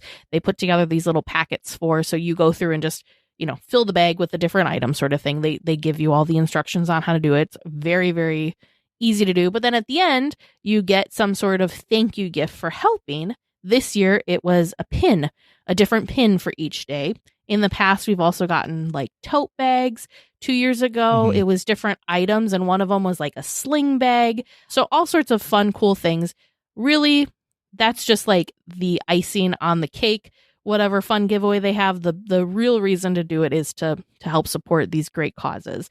So we only had time to do it on Friday and Saturday and didn't do it on Sunday. But Sunday we were going to do it, but the line was so long. I think a lot of people didn't realize what it was and were trying to get in to do their volunteer time on the last day. So when we walked past, the line was long and we broke the cardinal rule, which was, that's fine. We'll come back later. Don't do that. Yeah. Don't do that when you're at the expo. It's probably not smart to do that in the parks either, because there's just so many other things that you get wrapped up in, and then you never have time to go back to whatever it was you were going to do.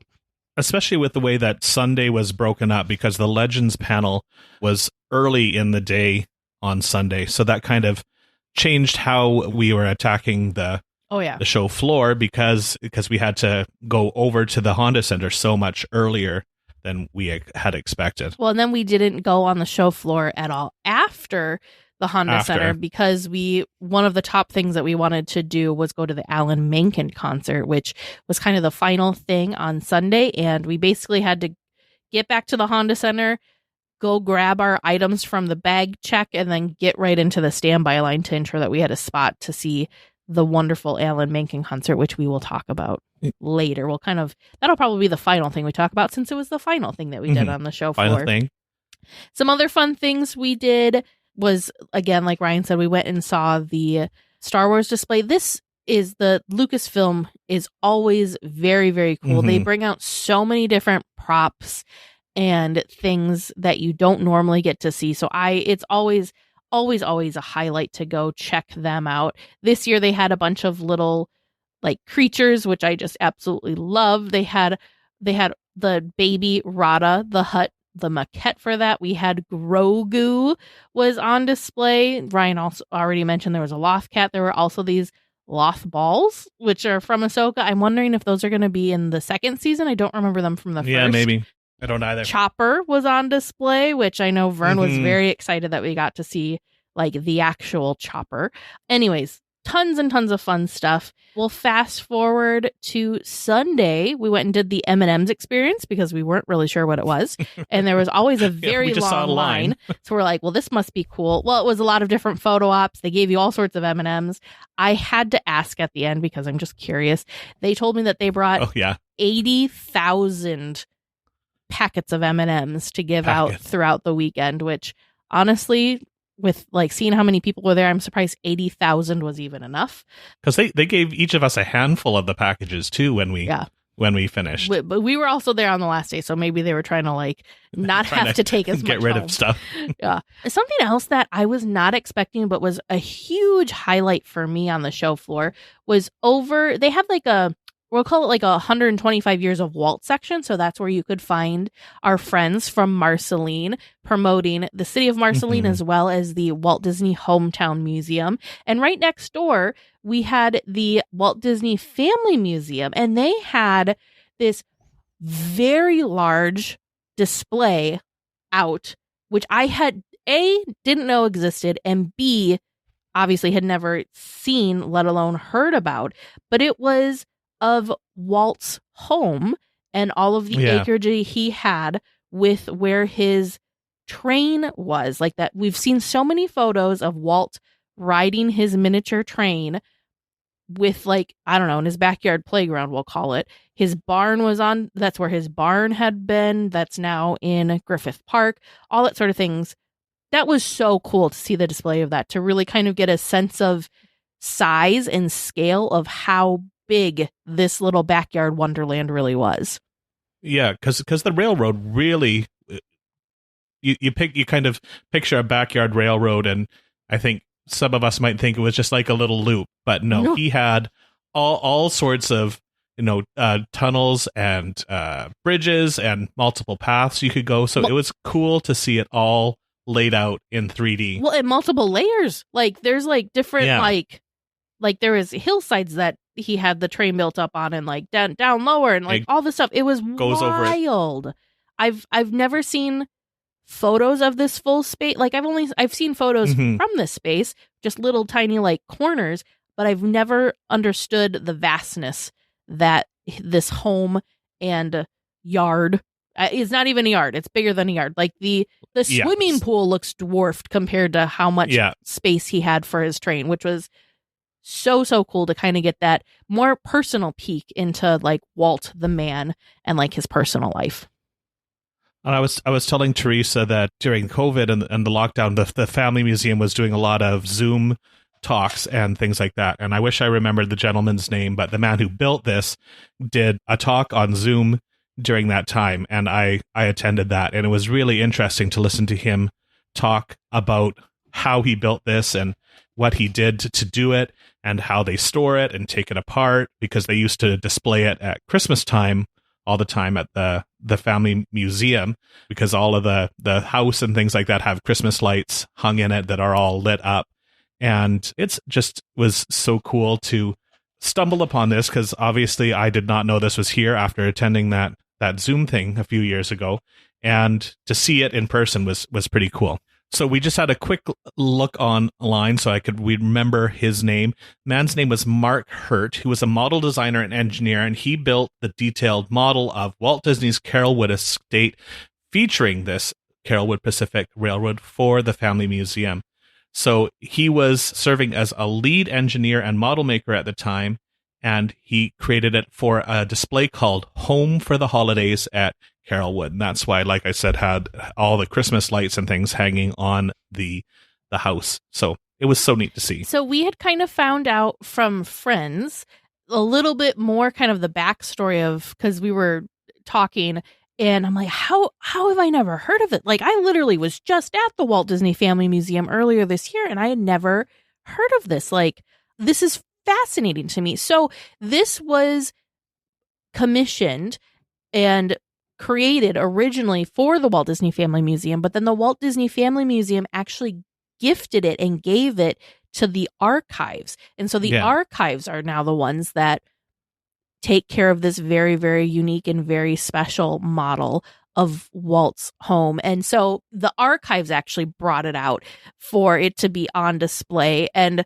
full circle, because it was on display at the Walt Disney Family Museum booth space. But I was just fascinated. We should try and see if we can get a hold of Mark and see if he'd come on to talk about this, because it was just that would be great. It was just incredible. I spent way more time just like trying to take photos and trying to kind of take this whole model in, and the scale of like what this home estate was, because it was, I think, like 5 acres that this home was on. And my brain doesn't wrap around how vast 5 acres really and truly is. And the fact that it was 5 acres that was all manicured and like taken care of. It wasn't just like, I don't know, woods or whatever.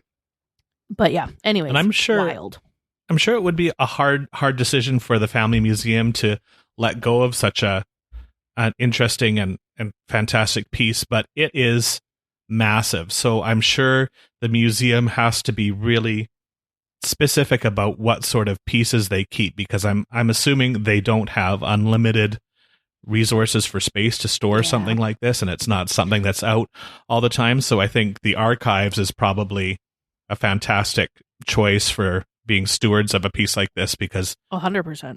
They probably do have basically unlimited space to store stuff because of the vastness of everything that they're holding on to. So I'm glad that even though it's not owned by the museum anymore, it's still getting sent out so that we can all enjoy it. Mm-hmm. And to kind of wrap up our time at the D23 Ultimate Fan Event Expo, the final thing that we did, of course, was we got to attend the absolutely incredible Pinch Me 1,000 Times Moments concert presented by none other than Alan Menken, which, if you don't know who Alan Menken is, A, he's a Disney legend, but B, he has written so many wonderful songs from so many beautiful Disney films that basically he started with The Little Mermaid and has written different pieces of music throughout. I mean, we heard him perform things from all the way up to like Tangled. So this man has been very involved in the quote unquote Renaissance era of Disney and beyond for Disney animation, which was just absolutely incredible. And actually his career started obviously before Disney, and one of the big things that he did prior to Disney that probably helped get his foot in the door when it came time to was he was a big part of Little Shop of Horrors and bringing that wonderful musical and stage presentation to life.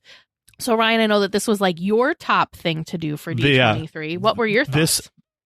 This was definitely my top thing looking forward to, and I think walking away, it was probably my favorite thing that we did. Mm-hmm. And this was not like a half hour, 40-minute concert. He went for pretty much 2 hours with a little break in the middle. Mm-hmm. We had Nina West come out in the middle, which was fun to give him a little break. But he basically went right through his entire career, starting at the beginning, and he talked quite a bit about working with Howard Ashman. Mm-hmm. And if you don't know who Howard Ashman is, he is the lyricist that worked with Alan throughout the majority of his early career and worked on Little Shop of Horrors and The Little Mermaid, Beauty and the Beast, and unfortunately...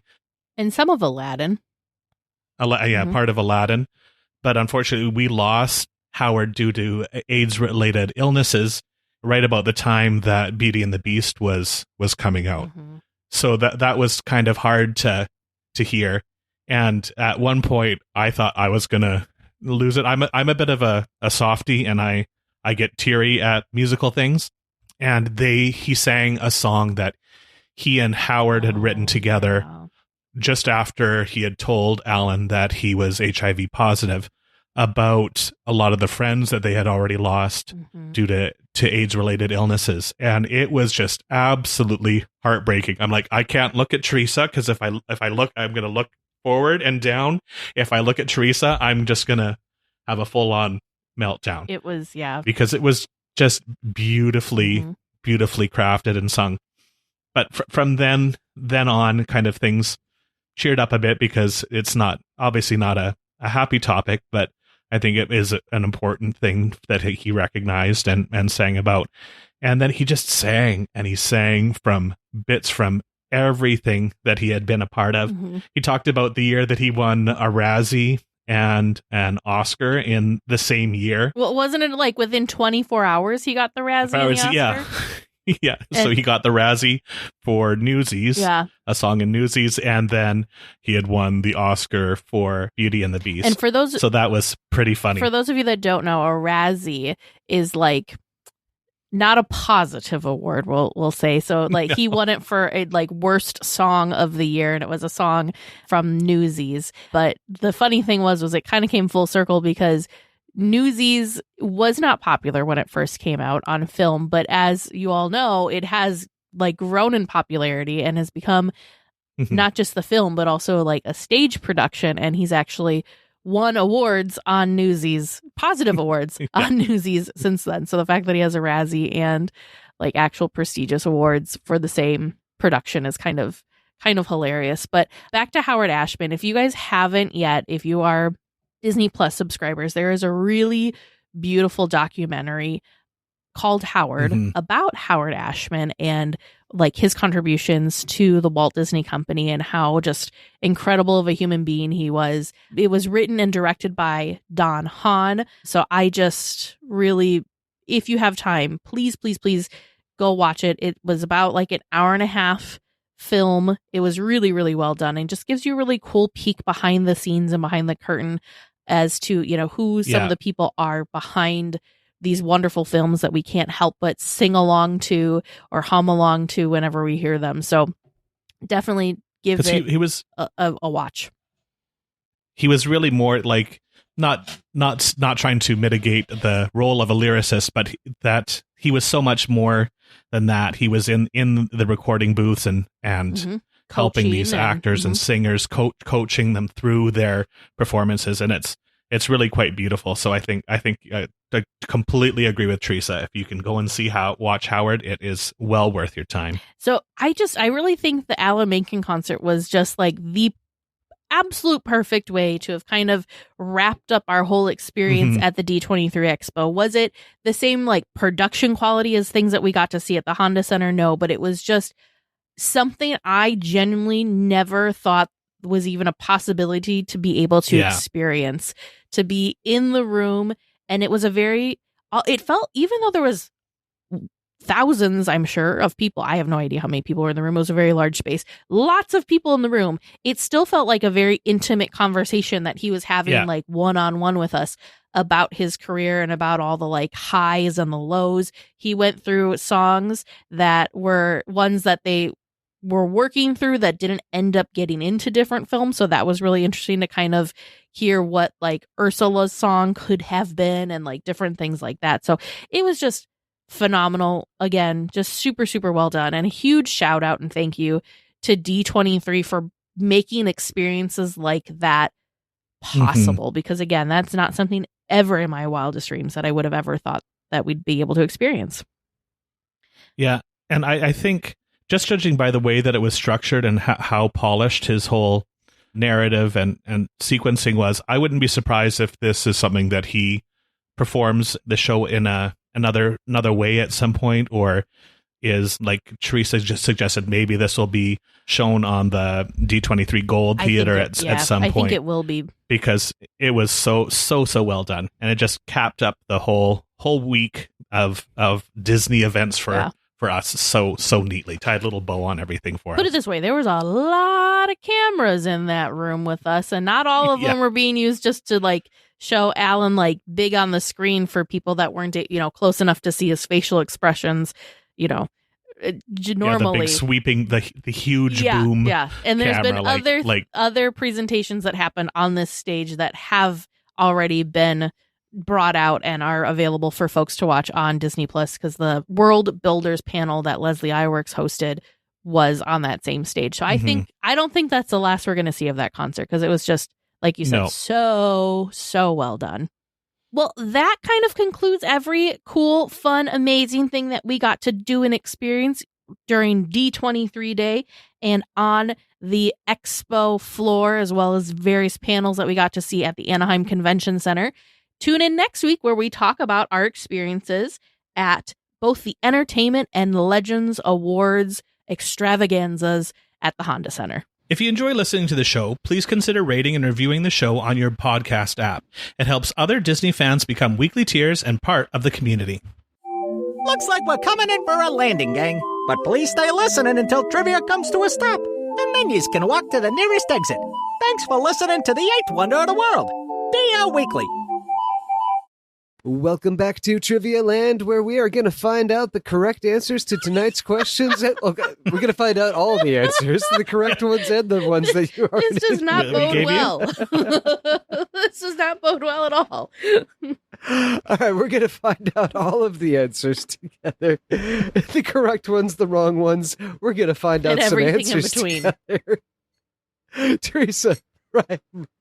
How are we feeling? Well, not good now. Less well than I did a minute ago. I'm feeling really confident about the Pirates one.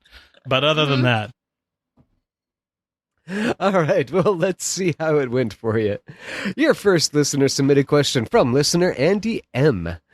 In the Pirates scene with the singing trio and the donkey, what instruments are being played by two of the pirates?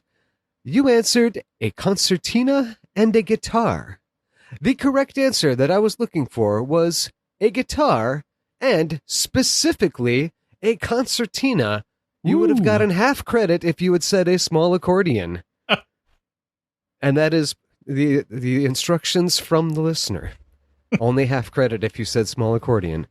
So very well done on that. Yeah, Steve Martin plays the concertina. You can see him play it in Only Murders on the Building. Oh, yes, yeah. There you go. Your second regular round question from listener Jocelyn. In the early years of Disneyland, during the slow season, on what 2 days of the week would they close? And what did this have to do with Knott's Berry Farm? You said that they would close on Monday and Tuesday, and it was to offset Knott's Berry Farm being open on Monday and Tuesday.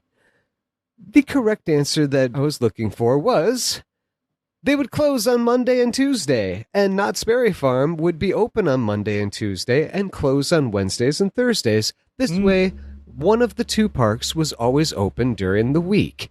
While this was not an official corporate merger or a rigid mandate, the local parks informally staggered their slow season closures, thus making it better for tourists that were out and about. Okay, so far. Doing well.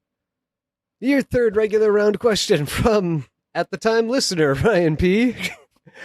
On the sign in the queue in the Radiator Springs Racers, there are 9 things the springs are said to fix. What are they? Well, you said...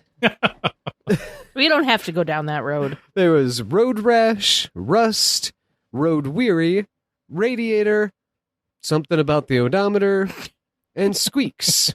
Rewind. Maybe it was rewind. Rewind. Yeah, there's your R.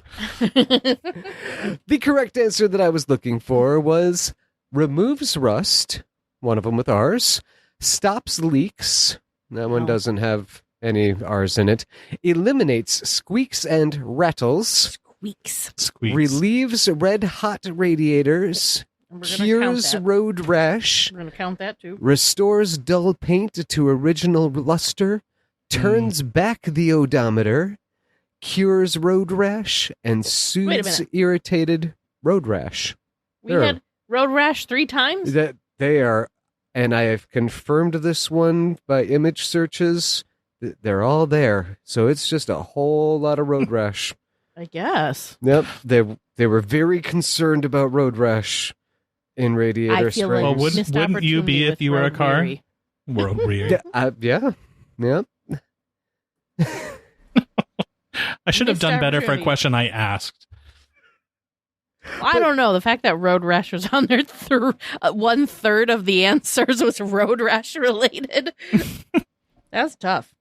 And your fourth and final question from listener Naomi. In the queue for Mickey and Minnie's Runaway Railway, there is a tribute case to the El Capitan Theater, and in the display has the first ticket purchased at the theater. Who purchased that first ticket? You said Mickey Mouse or Minnie Mouse. The correct answer that I was looking for was Casey Coote's sister, Elvira Coote, also known as Grandma Duck. Grandma Duck.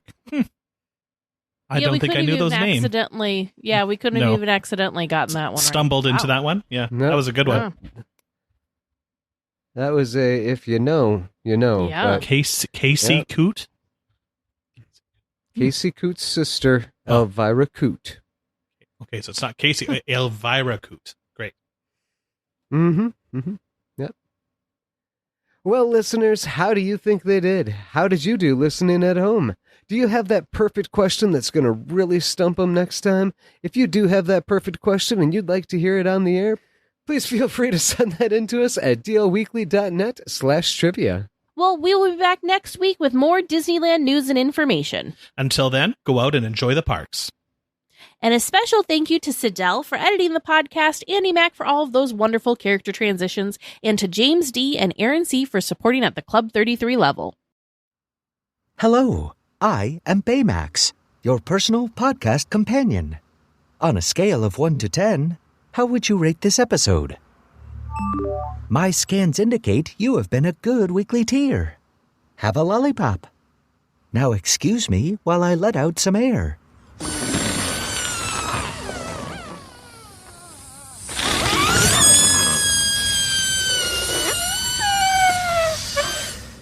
Goodbye. There are still places to go, people to see, and adventures ahead. Azure Well creates vitamins and supplements focused on purity, potency, and consistency for people who want to make the most of every season of life.